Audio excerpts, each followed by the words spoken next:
Assalamualaikum warahmatullahi wabarakatuh. Salam sejahtera bagi kita semua. Shalom, Om Swastiastu, Namo Buddhaya, dan salam kebajikan.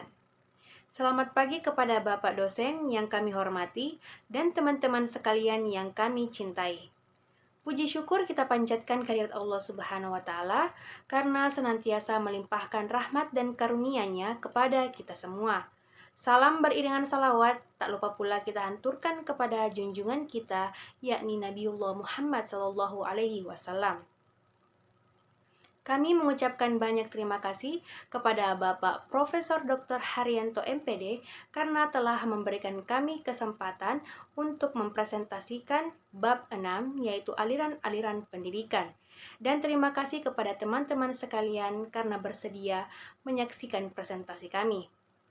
Kami dari kelompok 6 yang terdiri dari saya, Nurfahda Hamadi sebagai moderator sekaligus presentator pertama, Vira Amelia sebagai presentator kedua, Nur Aisyah sebagai presentator ketiga, dan Fauzia Awalia sebagai presentator keempat. Langsung saja kita masuk ke materi yang pertama.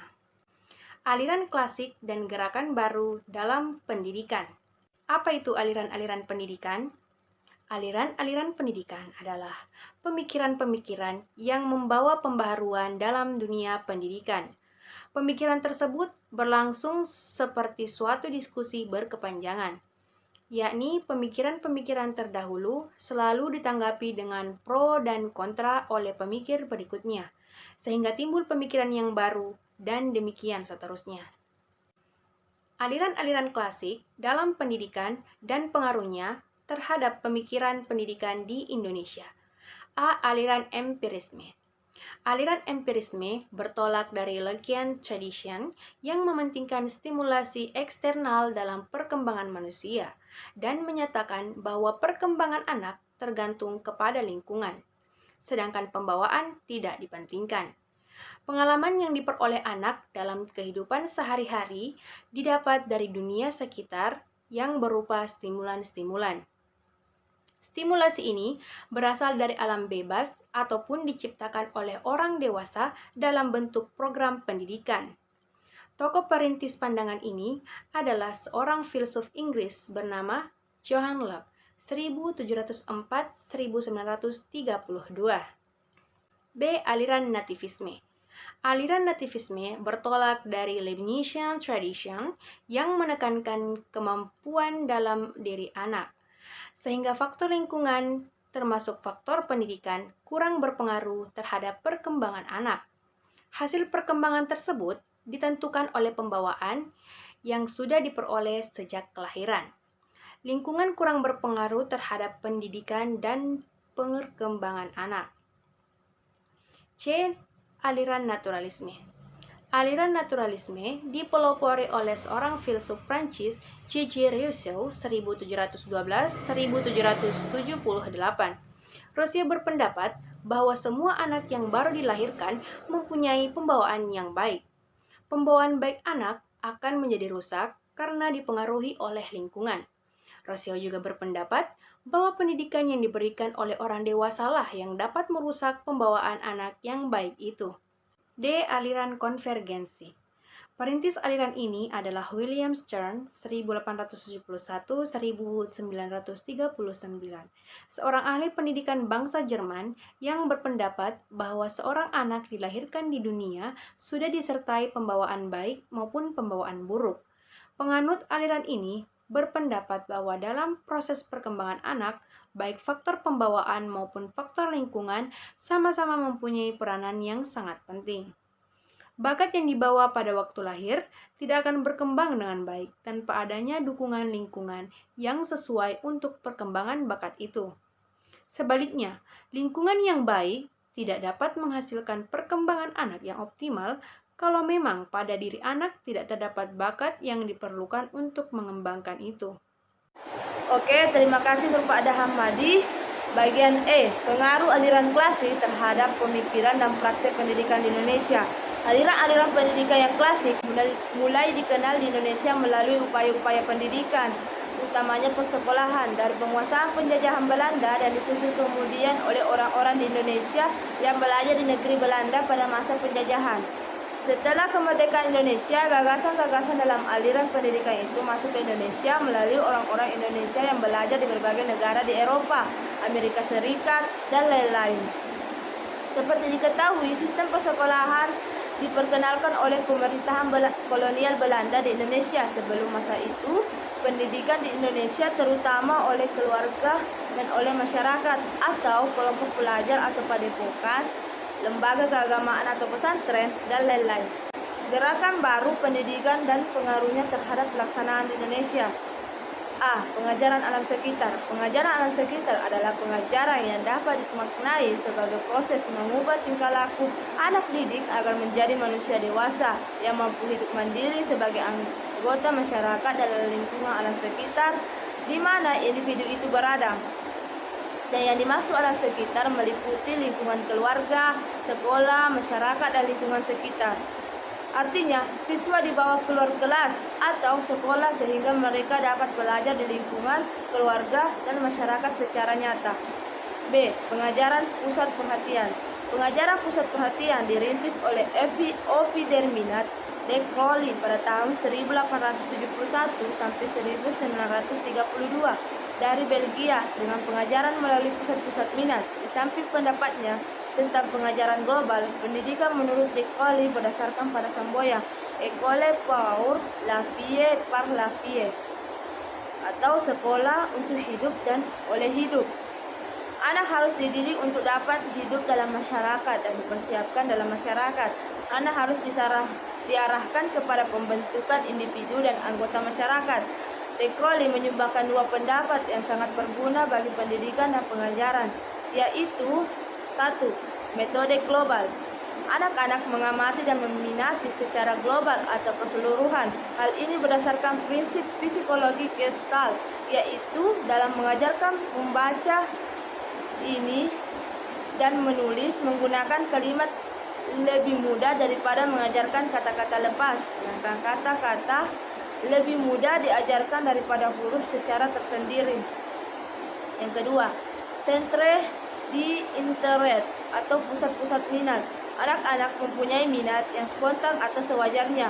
Pengajaran harus disesuaikan dengan minat spontan tersebut, sebab apabila tidak, maka pengajaran itu tidak akan banyak hasilnya.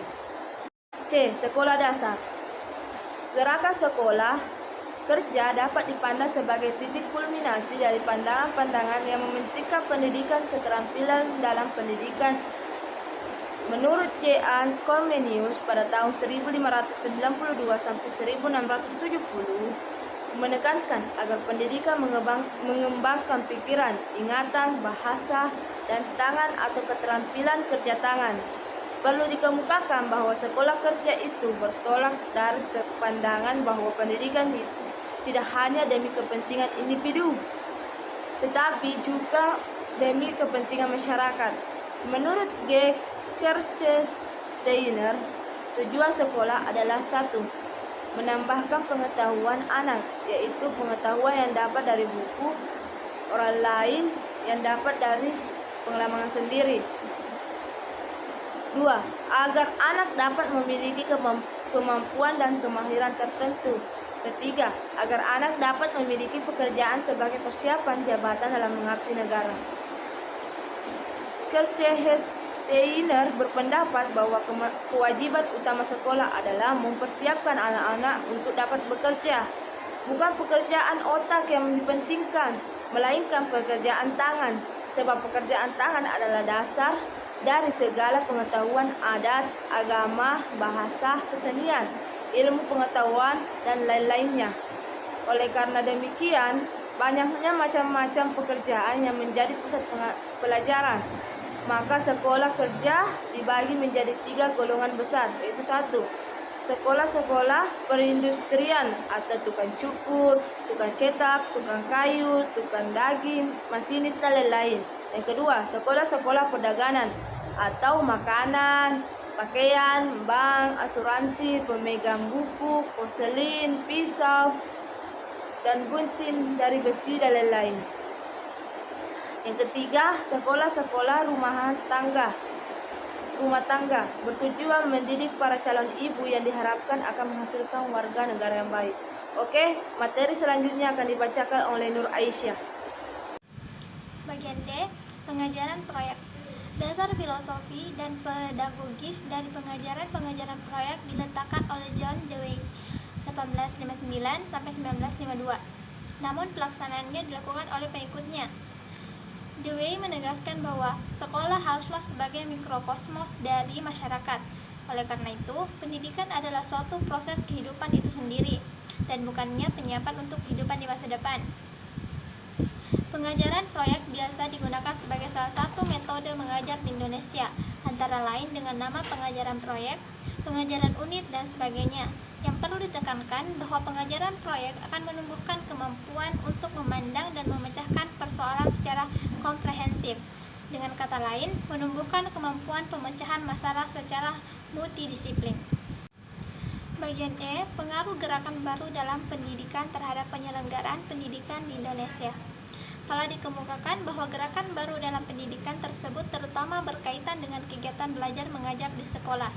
Perlu ditekankan lagi bahwa kajian tentang pemikiran pendidikan pada masa lalu akan sangat bermanfaat untuk memperluas pemahaman tentang seluk-beluk pendidikan, serta memupuk wawasan historik dari setiap tenaga kependidikan.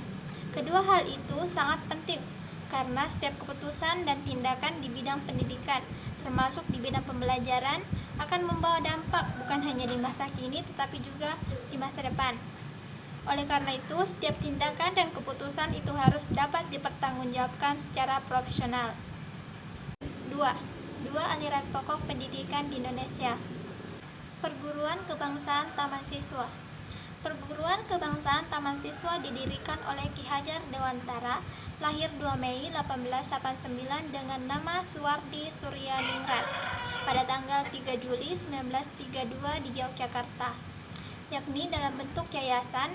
Selanjutnya mulai didirikan Taman Indria, Taman Kanak-kanak, dan kursus guru. Selanjutnya Taman Muda SD, disusul Taman Dewasa merangkap Taman Guru, Mulo Kwek School.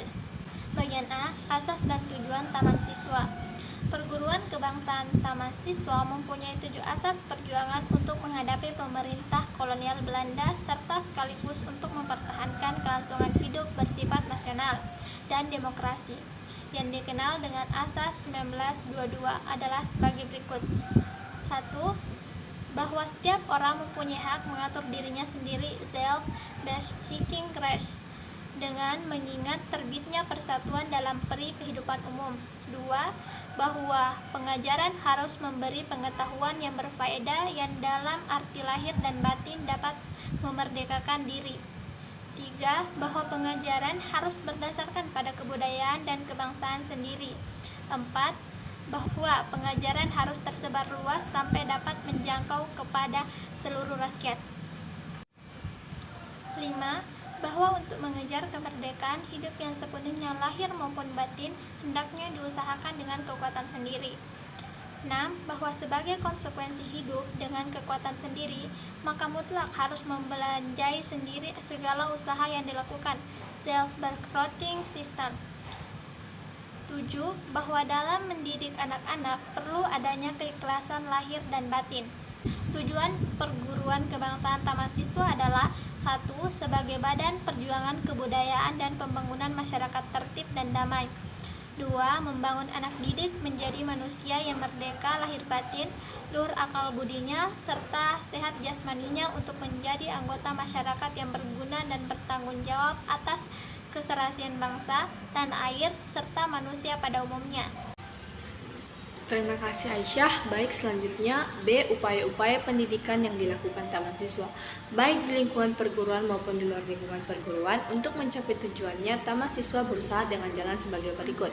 1. Menyelenggarakan tugas pendidikan dalam bentuk perguruan dari tingkat dasar sampai tingkat tinggi. 2. Mengikuti mempelajari perkembangan dunia di luar Taman Siswa. 3. Menumbuhkan lingkungan hidup keluarga Taman Siswa. 4. Meluaskan kehidupan ketaman siswaan di luar lingkungan masyarakat perguruan. 5. Menjalankan kerja pendidikan untuk masyarakat umum dengan dasar-dasar dan hidup taman siswa. 6. Menyelenggarakan usaha-usaha kemasyarakatan dalam masyarakat dalam bentuk-bentuk badan sosial ekonomi. 7. Mengusahakan terbentuknya pusat-pusat kegiatan kemasyarakatan dalam berbagai bidang kehidupan dan penghidupan masyarakat. C. Hasil-hasil yang dicapai. Berbagai hal seperti pemikiran tentang pendidikan nasional, lembaga-lembaga pendidikan dari Taman Indria sampai dengan sarjana wiyata, dan sejumlah besar alumni perguruan. Ketiga pencapaian itu merupakan pencapaian sebagai suatu yayasan pendidikan. Ruang Pendidik INS Kayu Tanam. Ruang Pendidik INS atau Indonesia Netherlands School didirikan oleh Muhammad CJP, lahir di Mantan, Kalbar tahun 1895 pada tanggal 31 Oktober 1926 di Kayu Tanam, Sumatera Barat. A. Asas dan tujuan Ruang Pendidik INS Kayu Tanam. Pada awal didirikan, Ruang Pendidik INS mempunyai asas-asas sebagai berikut. 1. Berpikir logis dan rasional. 2. Keaktifan atau kegiatan. 3. Pendidikan masyarakat. 4. Memperhatikan pembawaan anak. Dan 5. Menentang intelektualisme. Sejak didirikannya, tujuan Ruang Pendidik INS Kayu Tanam adalah 1. Mendidik rakyat ke arah kemerdekaan. 2. Memberi pendidikan yang sesuai dengan kebutuhan masyarakat. 3. Mendidik para pemuda agar berguna untuk masyarakat. 4. Menanamkan kepercayaan terhadap diri sendiri dan berani bertanggung jawab. Dan 5. Mengusahakan mandiri dalam pembiayaan. B. Usaha-usaha Ruang Pendidik INS Kayu Tanam. Beberapa usaha yang dilakukan oleh Ruang Pendidik INS Kayu Tanam antara lain menyelenggarakan berbagai jenjang pendidikan, menyiapkan tenaga guru atau pendidik, dan penerbitan majalah anak-anak sendi, serta mencetak buku-buku pelajaran. C. Hasil-hasil yang dicapai Ruang Pendidik INS Kayu Tanam. Ruang Pendidik INS Kayu Tanam mengalami masa pasang surut seirama dengan pasang surutnya perjuangan bangsa Indonesia. Perkembangan berlangsung lambat, tetapi tidak mati seperti beberapa perguruan kebangsaan lainnya. Sebagaimana taman siswa, Ruang Pendidik Kayu Tanam juga mengupayakan gagasan-gagasan tentang pendidikan nasional, utamanya pendidikan keterampilan atau kerajinan, beberapa ruang pendidikan, jenjang persekolahan, dan sejumlah alumni. Rangkuman, pemikiran tentang pendidikan sejak dulu, kini, dan masa yang akan datang terus berkembang. Hasil-hasil dari pemikiran itu disebut aliran dan atau gerakan baru dalam pendidikan. Aliran atau gerakan tersebut mempengaruhi pendidikan di seluruh dunia, termasuk pendidikan di Indonesia. Dari sisi lain, di Indonesia juga muncul gagasan-gagasan tentang pendidikan yang dapat dikategorikan sebagai aliran pendidikan, yakni Taman Siswa dan INS Kayu Tanam. Kajian tentang berbagai aliran dan atau gerakan pendidikan itu akan memberikan pengetahuan dan wawasan historis kepada tenaga kependidikan. Hal itu sangat penting agar para pendidik dapat memahami dan pada gilirannya kelak dapat memberi kontribusi terhadap dinamika pendidikan itu. Dan yang tidak kalah pentingnya adalah bahwa dengan pengetahuan dan wawasan historis tersebut, setiap tenaga kependidikan diharapkan memiliki bekal yang memadai dalam meninjau berbagai masalah yang dihadapi, serta pertimbangan yang tepat dalam menetapkan kebijakan dan atau tindakan sehari-hari. Sekian presentasi dari kami tentang bab 6. Jika ada yang ingin ditanyakan, silahkan bertanya kepada kami. Insya Allah kami akan menjawab semaksimal mungkin. Terima kasih atas waktunya. Saya akhiri dengan wabillahi taufik wal hidayah. Wassalamualaikum warahmatullahi wabarakatuh.